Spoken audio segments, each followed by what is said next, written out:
For both you Thank you. guys, if you could just kind of talk about, both of you all were in foul trouble. So just talk about the job defensively that you have to do with such a physical team like Florida State when you're in foul trouble. Like, what's you guys' mindset with that? Yeah, I think for us to stay out foul trouble, we had to stop putting ourselves in positions to be in foul trouble. For me, I probably shouldn't have even reached for that third one foul. But after that, it's just we got to shift to a mentality of guarding without fouling.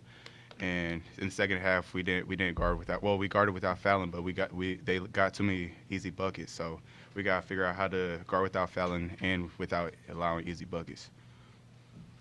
Yeah, it was most definitely my teammates for like keeping my head in it for sure. I got a little frustrated, which I shouldn't, but frustrated on some calls that I probably shouldn't have drove to the hole and dropped my shoulder. So I just got to go back and watch the film and see where I can get better at in that area. Like guarding somebody like number one who's like a foul magnet. I just got to go back and watch some film. So next time I step back out, I can be ready for guys like that. Yeah, sticking with the defensive theme, you guys broke the huddle to head out to the second half on defense. Was there anything kind of, as you talked about, Chucky, kind of like the breakdowns early that kind of let them get back into this game? Was there anything that stood out to you just kind of about what went wrong defensively early in the second half? Just kind of feel like we stopped talking to each other in the second half defensively. I feel like we were just kind of on an island, and that can't happen anymore. We're going to fix that tomorrow practice, and that'll be the last game that happens. Could you also take us through that shot there you had to beat the buzzer from way back, the three? What was going through your mind there? I just knew there was a couple of seconds left on the shot clock, and I felt some space, so I was able to just get it up there, and I felt it go in. How would you guys describe what Javon Hadley brings to the lineup, especially when he's undersized in a matchup like this where they got a lot of size? He's a dog, so like people might think he's undersized, but he's so physical and strong that sometimes it's never like someone he can't guard from 1 through 5. He's a great defender. I just feel like he can guard 1 through 5, and we don't have to worry about him in the post because he's so physical and strong. So guys might have length, but you can live with that. He just wall people up, and if they're making it, they're making it. But it's gonna be like a real fight when you scoring on him. He just make everything hard. No, I say this all the time. Javon Hadley's probably the most underrated player in the country. He's not talked about enough. He just does the little things, rebounding. He guards 1 through 5. He's able to score, shoot threes. I love playing with him. He's just a great teammate on and off the court, and I just love being around him. Chucky, and Terrence too, with like a little 8 minutes play, you're up 12, and foul trouble's big, and it's like you guys are able to like kill the next 4 minutes. How did the strategy change? You walked it up a little more, being a little more deliberate, run and set plays. How do you manage a game like that? Sure, it's just having that winning mentality. We don't want to lose on our home court no more. We have a lot of pride when we take the court here at the Young Center. So we just know we can't lose. Yeah, the last 8 minutes of the game, we call that winning time, so we know we got to be at our best in those last 8 minutes. So in the past, we have drop-offs in the last 8 minutes, which is Wake Forest game and probably some games before that. So now we're just taking pride in those last 8 minutes and, trying to stretch the lead and be able to come out with a win. For either one of you, is it good to get tested like this? I mean, you guys had that double-digit lead, then they cut it down to, I think, 6, but yet you guys still have an answer. Do you feel like that's something that this team needs every now and again? Yeah, I feel like every game is a test, no matter if we win by 15, 20. We just feel like guys just want to beat us. We can just feel it on the court when the game start, that how hard a guy crashes. So we feel like every game, no matter if we blow a team out or not, every team is trying to beat us right now. So really every game is just like that, just physical. It's gonna be chippy. It's gonna be foul calls. Like that's just what these teams are bringing. Like the later the season get, the tougher the teams get. So we just gotta stay consistent on that area. Chucky, if you could talk about, Florida State's got a lot of size. They have a lot of great athletes, so they don't do a lot of help. The assist opportunities weren't necessarily there as much as they normally are. Do you have to kind of switch it in your head to say, okay, I got to be more of an attacker to score rather than look for those opportunities? Yeah, that's what it was too. I kind of just realized that I was trying to force it too much, trying to find guys, and I think that's just the reason why I turned the ball over so much tonight. But once I kind of got out of that mentality, just getting downhill, trying to draw fouls, I was able to do that. And I feel like once I got that going, I couldn't be stopped. So, I was just able to get down here and make plays. Yeah, PK said during the radio pregame show today that you guys are dealing with some sickness during the week. You guys had to be kind of socially distanced. Did that hit?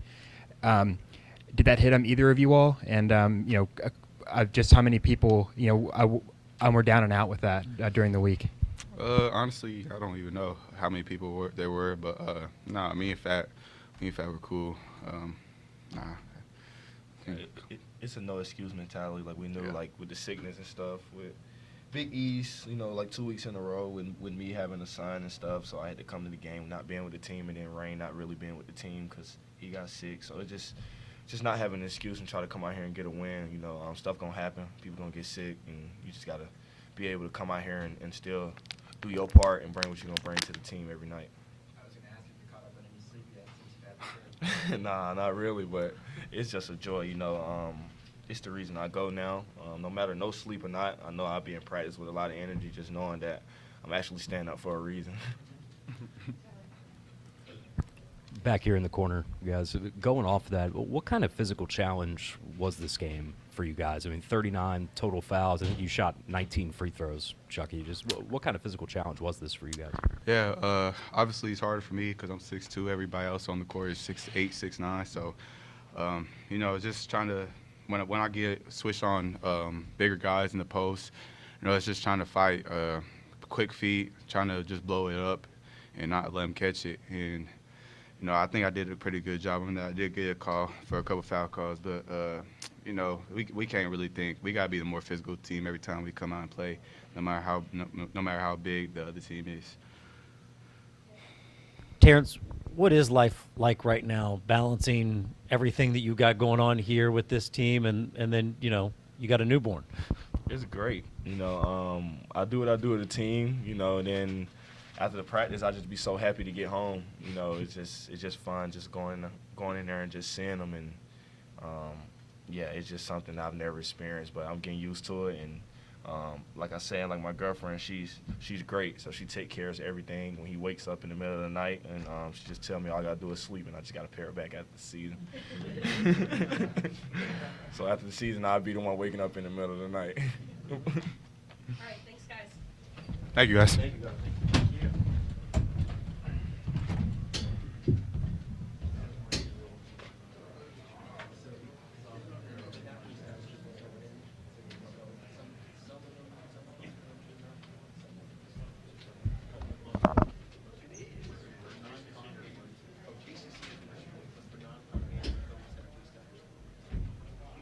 I hope you guys would have left.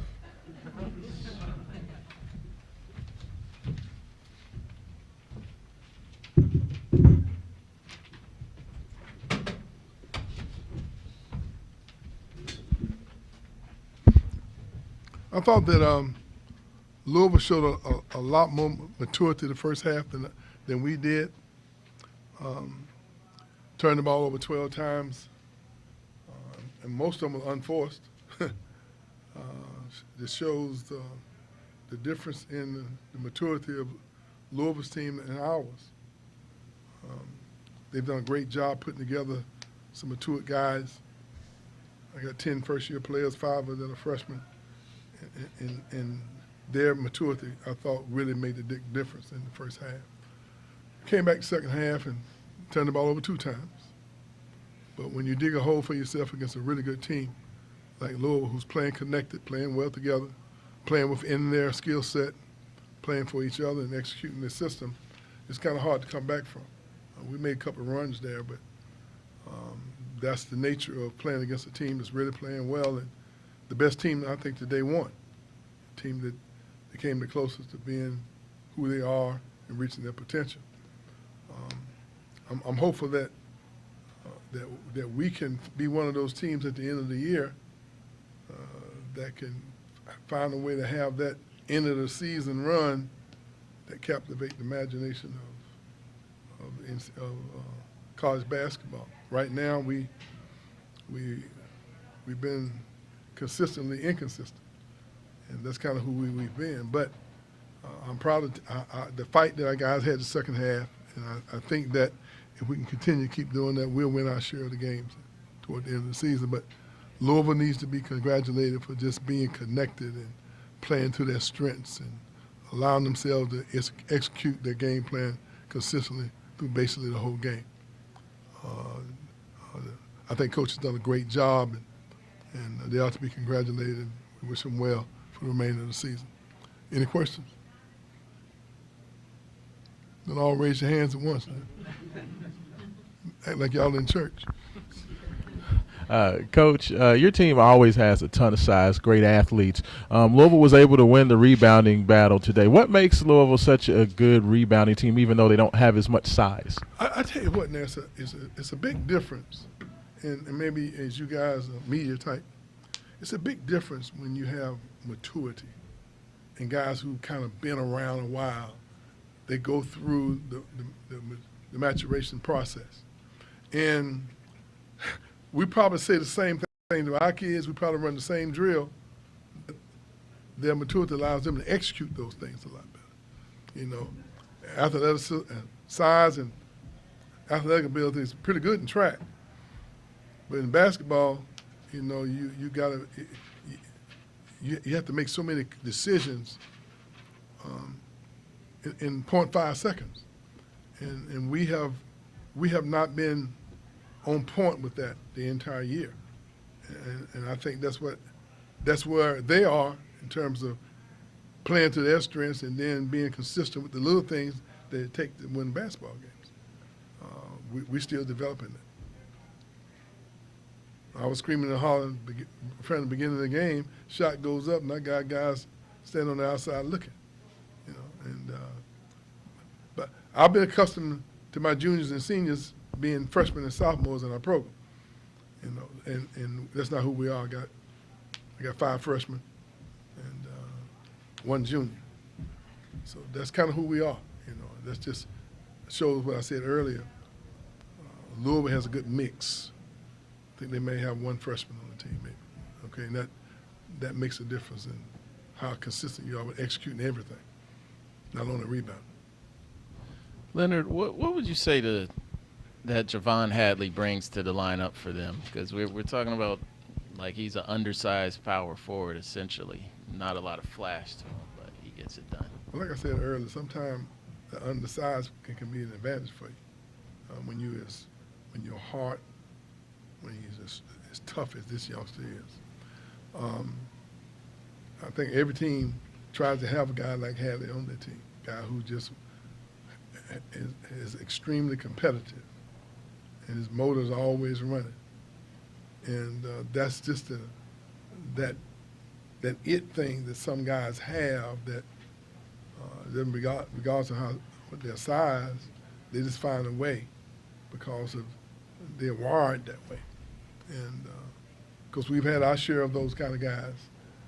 He's a unique individual where he doesn't take any possessions off. Extremely confident.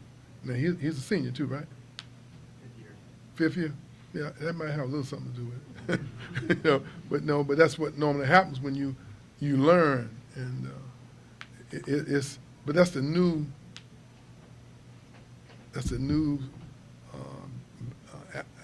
basketball that we all dealing with the portal, and you got to hit it right.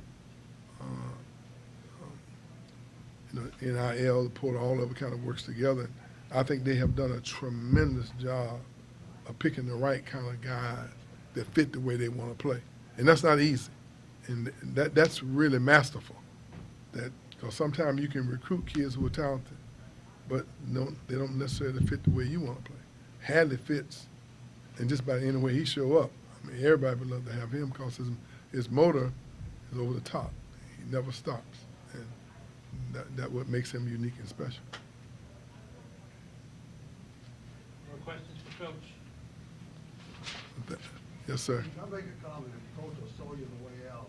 Yes. I want to congratulate you on what you contributed to basketball, and I wish you best in the conference. Well, thank you. Thank you. Everybody keep asking me what I'm going to do. I try not to lie. I try to call it like it is. So I told somebody, I want to learn how to play a piano. Really? I'm going to take voice lessons. I got a guitar that somebody gave me about 8 years ago, still in the same place it was when they gave it to me. But no, I have some things in mind. But right now, my focus is try to finish the season as strong as we can and make something magical happen, and then I'll worry about what I'm going to do later. All right, thank y'all very much. Thanks, everybody.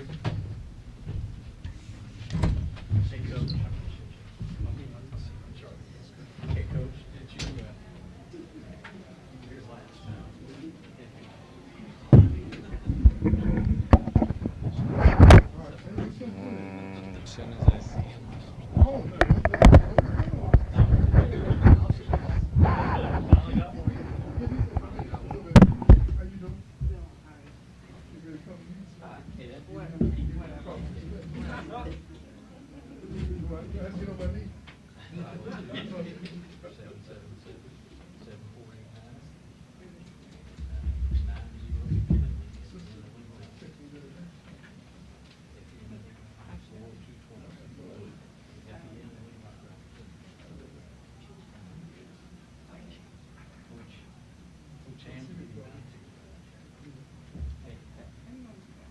good luck to you. I was just, you know, I was gonna get them to bring me some tape to the airport, but couldn't do it. Is it too late? busy. No, it's not too late. Anybody run over the shelf and build? What's the name of it? Claudia Sanders, yeah, Claudia Sanders? you were loving it the last time. They bring me all that food out, the beets, the green beans, collard greens, cornbread, chicken. They do, yes, sir. So I know the whole menu. I haven't been there in a while. Y'all have a good day. What's your? Here. Take care.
Sorry, everybody. It's getting harder and harder to get in here.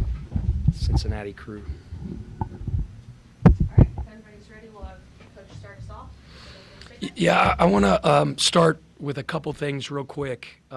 Outside of basketball, you know, I value so much what you guys do in reporting on Louisville basketball, and you guys are all pros, and you pour your heart and soul into your craft. And as we know, a member of your crew we lost this week in Ben Gumble, way too young at 28 years old. Somebody that loved what he did. I like to think a guy whose career was going like this and just taken too early. So my thoughts, my prayers, my condolences go out to Ben's family.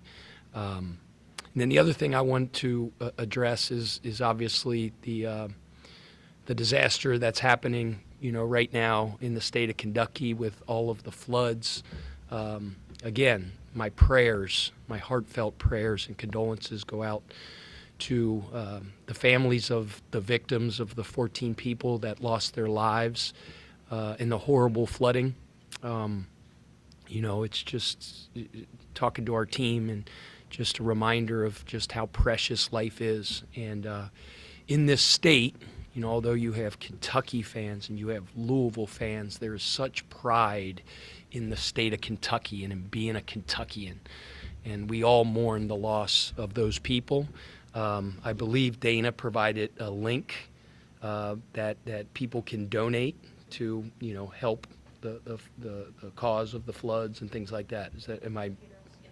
Yeah, and the funerals of the victims. So if you find it in your heart to make a donation, it would really go a long way and mean a lot. So as far as the game tonight, I think the first thing, and there's probably a good chance we'll play them again in the conference tournament because Coach Hamilton's teams are always gritty and tough, and they'll be playing their best basketball there at the end of the year. So I don't want to say this is the last time I'll play against them because there's a chance that it won't be. But with him retiring, I came into this league 20-something years ago, 22 years ago when I was at Wake Forest, and he was just coming into the league. His longevity, the success that he's had, he's the longest tenured coach in this conference. He's respected not only in the ACC but around the country to have sustained success the way he has. His teams always are tough, competitive, gritty. And he's a world-class human, too. I didn't get to know him personally throughout the years, but now that I'm a head coach in this league, spending time with him at the spring meetings, very genuine person, he has a great heart, and I've really enjoyed getting to know him. And, he's got a bunch of basketball left. He'll have this team playing great. But as he moves forward after this year, we all wish him the best as he moves into retirement. But it's important that we all honor him for the stuff that he's done to make this league great. Like they always are, they were tough. They kept coming at us. They never quit. And I thought our guys, showed a lot of resiliency to figure out a way to get a win at the end. There were some spells at the end of the half. There were some spells in the second half, and especially down the stretch, where we could have done a better job with our defense. But at the end of the day, we found a way to get a big win. I thought Kadir Traore gave us unbelievable energy off the bench. I don't even care what his statistics said. He was a major catalyst in the win. I thought Kenai Roos gave us great minutes. Same thing, just his voice, whether it's in the huddle, on the sideline. That stuff matters. Big Frankie is a huge part of this win as well, just keeping guys locked in, connected. And then, we had a bunch of dudes that had big nights. Javon Hadley, 18 and 11. As we know, he's a mismatch problem, affects the game in so many ways. Chucky Hepburn had an unbelievable stat line. He had 5 steals, 29 points, got to the free throw line a lot. Terrence was in foul trouble a lot, so, it was hard for him to get in the rhythm of the game, but I thought he continued to give us great minutes and just to be that presence out there. And, we're just lucky and fortunate to come out with a win. Questions for Coach Kelsey? We've got microphones. Raise your hand.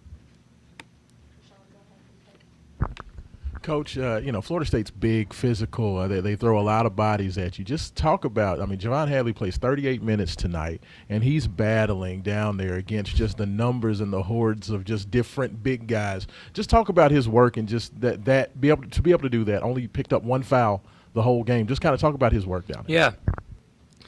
I'm not here to talk about anything to make anybody feel sorry for us because every team's dealing with adversity. But like our rotation was a little bit messed up today because we had some guys sick throughout the week. Like Rain was drained today. He gave us great minutes, but he didn't have his normal legs.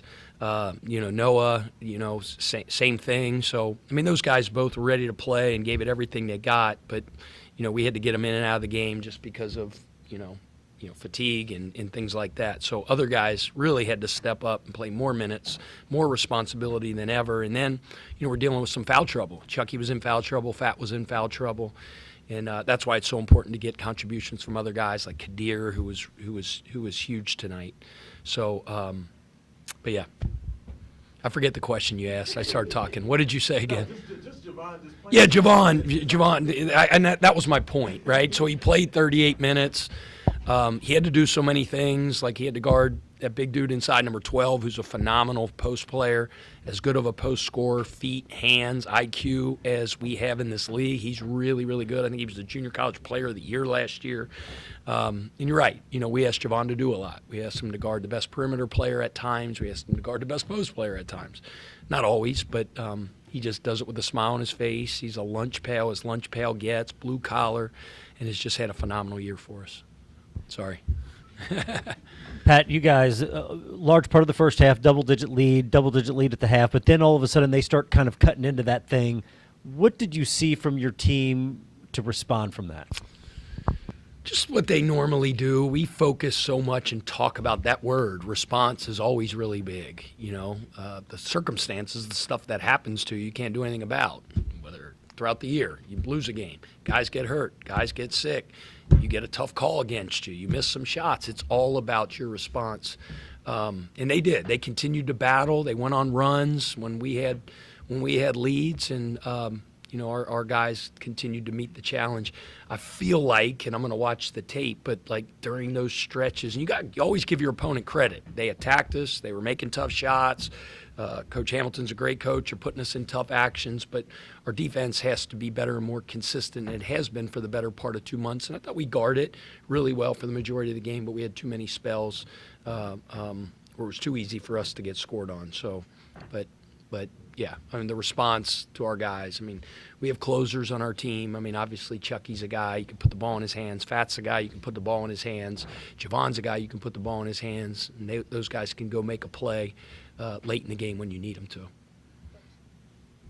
Yeah. You mentioned Rain and Noah both kind of, dealing with the sickness that was passing through the team. Were they the only ones that were kind of hit by it, or just how much did it kind of change what you out guys of wanted to our do? normal kind of rotation, Rain was the worst. Like Rain was beat up. It was, and then several coaches, including this guy right here, but nobody cares. My mom does. So.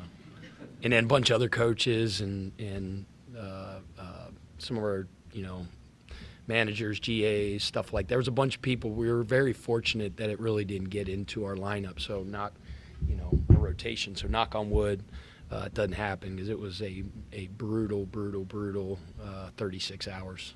It seems like you had the perfect time to not have a midweek game then. And did that kind of change much about how you prep for this game? It was late in the week when it happened. Yeah. It was late. So yeah, we had to change some things on so Thursday night. Friday we had to be really creative about what we did. Definitely did not have our normal Friday. And then this morning, yeah. So it was unique. So it was kind of cool. I don't like when people get sick. Don't get me wrong, but I always think it's kind of fun when, as weird as that sounds, when you just got to figure stuff out. Guys get hurt, let's figure it out. Guys get sick, figure it out. It's part of the deal. I say all the time, half the world could care less about your problems, and the other half are glad you have them. So, we talked about people that are dealing with real life adversity. All we're dealing with is, some chapped lips and a hangnail. So we'll be fine. Coach, Chucky Hepburn had 17 made free throws tonight. That's a school record. How is he able to draw so many fouls, 11 today? Like, what makes him such a foul magnet? Geez. That's very, very, very efficient basketball. Like we say, the highest percentage shot in the game is a free throw. So when we talk about the shots we want to generate, you obviously want to try to generate the highest percentage shot in the game first, and that's free throws. So that's just playing off the attack, playing downhill, but you have to play poised as well. I felt like there were some times in the first half we had several guys that were shooting a couple what we call Simone Biles shots around the rim. And if you shoot Simone Biles shots, those are high degree of difficulty shots. Like she does 8 million twists and all this stuff, and she gets a higher score from that. In basketball, if you double clutch and go up and do all this stuff, you still get 2. So when you shoot Simone Biles shots against these guys, that's like a turnover. And turnovers against these guys are touchdowns at the other end. So, so Chucky just plays with such poise when he drives. Like he can, he draws contact on a drive, but sometimes he just gets in there and doesn't just plays with kind of what I say classical music going on in his head instead of heavy metal, right? If heavy metal's in his and it looks like there's 700 guys out there, he just stays calm and cool and can kind of survey and spray if somebody's open out on the perimeter, but he just has that good knack for drawing contact as well. So yeah, it was really big for us tonight. With like 8 minutes left, it was getting a little dicey. I think Terrence had 4 maybe, and Chucky had 3, and they cut the lead. And it seemed like the next 4 minutes just kind of evaporated because Chucky and you guys managed the game. You maybe called a few more sets and were a little more patient. But with a team like this and guards like you have, how nice is it to be able to kind of manage it the way this team does? I mean, it's a luxury to have the type of closers that we have in Chucky and in Fat and in Javon, and we have really good players, but like those are the guys that you kind of put the ball in their hands late in the game and they're going to make something really, really good happen. I'm fortunate as a coach to have that. It makes you look really smart when you just say, hey, let's get the ball to Chucky and get the crap out of the way. So it's not rocket science, but it's nice late game that you have closers like that can kind of put the game away. You talked about looking smart, but you said earlier this year about the power of the unit. I say it every day. But, I'd like to hear what your comments are on you being selected as one of the coaches of the year. That's power of the unit. That's we're really good, and obviously I'm the guy that sits up at the podium that you guys want to talk to, and they put me on some list or something like that. It's the power of the unit. It's 25 strong. Like the student manager's role and job, and you guys are sick of me hearing that, is as important. It's not more important or less important than mine. And it's everybody in that organization having a smile on their face and doing their job with, like our GAs, our student manager, our strength coach, our trainer, our scout team point guard. They think, because I believe it, that in order for us to be great, they have to be in the best in the country at what they do. And it's that mentality, and it's my staff and the belief I have in them and the trust I put in them and the job that they do and the excellence with which they go about every day. And I believe if everybody in the organization is that way, I've said this many times, the results take care of themselves, and for the better part of this year, they have. But I wish that whatever that list is, I wish it said, it was about a program, it was about an organization, it was about a staff, it was about 25 strong, because that's the reason that we're good. Well, I wanted to ask, what did you think that winning an award like that would do for this program? I would give all the glory to God and all the glory to all the people in our organization that build me up and help me to be a really, really good head coach, and it's because of those guys. So I'm not even going to talk about that. Like, it's a joke that I'm even on there with some of those names. Like, you kidding me? Like, those names? I don't worry about that. I give all the credit to the people in our organization that pour themselves into their job every day, and that's why we're good, period. Pat, game with 39 fouls in it, Florida State is always known as a physical challenge. How do you adjust over the course of a game to that physical challenge as this Yeah, game I mean, I goes think on? it's important that you always adjust to a game, how it's being called, whether it's the physicality in a game, whether it's the whatever it is, and I think good teams kind of can adapt throughout the course of the game. But man, they're always physical, they're always tough, they're always gritty. So you just knew coming in the game that it was going to be that way. We knew we had to be great in transition, and part of being great in transition was taking care of the ball, playing clean, because you don't want turnovers for touchdowns. Defensive rebounding was going to be really big because they have a ton of guys that crash the glass. And then we just said the rock fight. It was going to be a rock fight out there, and that's what it was. It's always that way when you play Florida State. You got to be ready for the battle because that's how Coach Hamilton's teams play, and they did that tonight. And I thought we met that challenge, and it was a really good college basketball game. Coach, you out rebound Florida State today, 31-27. Your team has consistently been on the positive side of the rebounding battle, even though you're undersized. Against a big team like that, what makes your team so good rebounding? I don't know how undersized we are, but even if you say we are undersized, I always say, because my mentor, Coach Prosser, used to say, it's not how big you are, it's how big you play. And we really, really value rebounding. We preach it, we teach it, we grade it, we celebrate it. Rebounding is like defense. It's an attitude. It's based on toughness. There's obviously a technique to it on the defensive end. You got to hit, you got to box out, you got to pursue the ball. And then on the offensive end, we pursue the ball as well. We got tough guys that treat those balls in the air like loose balls. And for the most part, we've been a very good rebounding team. All right, thank you all. All right, thank you.